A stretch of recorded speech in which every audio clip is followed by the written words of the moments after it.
মেহজাবিনের তিতিডোর নামে একটা নাটক দেখলাম।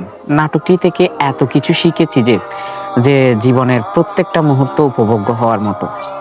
একজন মানুষ যখন নিজেকে আত্মহত্যার সিদ্ধান্ত নেয় সেই সময়টা এবং সঠিক সিদ্ধান্ত ফিরে আসার পর সময়টা কত যে মধুর হয় সেই বিষয়ে মূলত শিক্ষণীয়।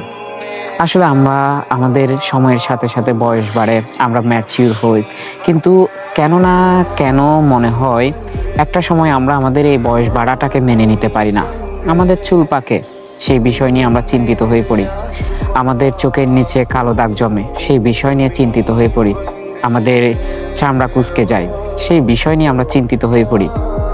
কিন্তু এই বিষয়গুলো চিন্তা করতে করতে কোন একটা মুহূর্তে যে আমরা মানে আরো বেশি চিন্তার সাগরে ডুবে যায় এবং আরো বেশি নিজেদের ক্ষতি করি এবং এই যে সুন্দর পৃথিবী সেটা উপভোগ থেকে দূরে সরে যায়, সেটাই মূলত বোঝানো হয়েছে।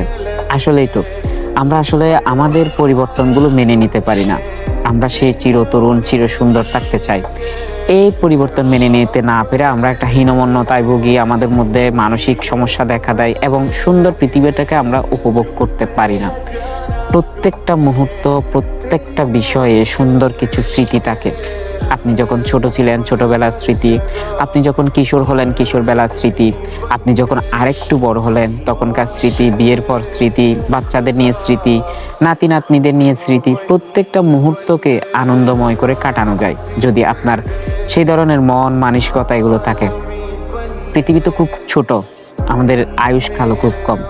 এই ক্ষুদ্র সময়ে ছোট জীবনে এত চিন্তা করে কি হবে? না হয় সুন্দর করে এই জীবনটা কাটিয়ে দিই, নিজেদের সবকিছু মেনে নিয়েই জীবনটাকে উপভোগ করি। কে আমাকে কি বললো, কে আমার দিকে কিভাবে তাকালো, কে আমার বিষয় নিয়ে কথা বললো, তা নিয়ে ভাবার কি আছে?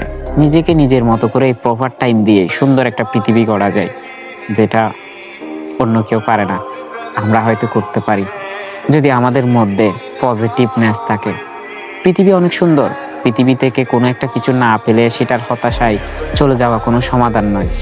সমাধান হচ্ছে সুন্দর পৃথিবীটাকে সুন্দরভাবে উপভোগ করা। কারোর জন্য জীবন তো এমনি থাকে না। তোমার জন্য পৃথিবীতে সৃষ্টিকর্তা অনেক কিছু সুন্দর সুন্দর সৃষ্টি করে দিয়েছেন, সেইগুলোকেই উপভোগ করো, সেইগুলোকে জানার চেষ্টা করো, দেখার চেষ্টা করো।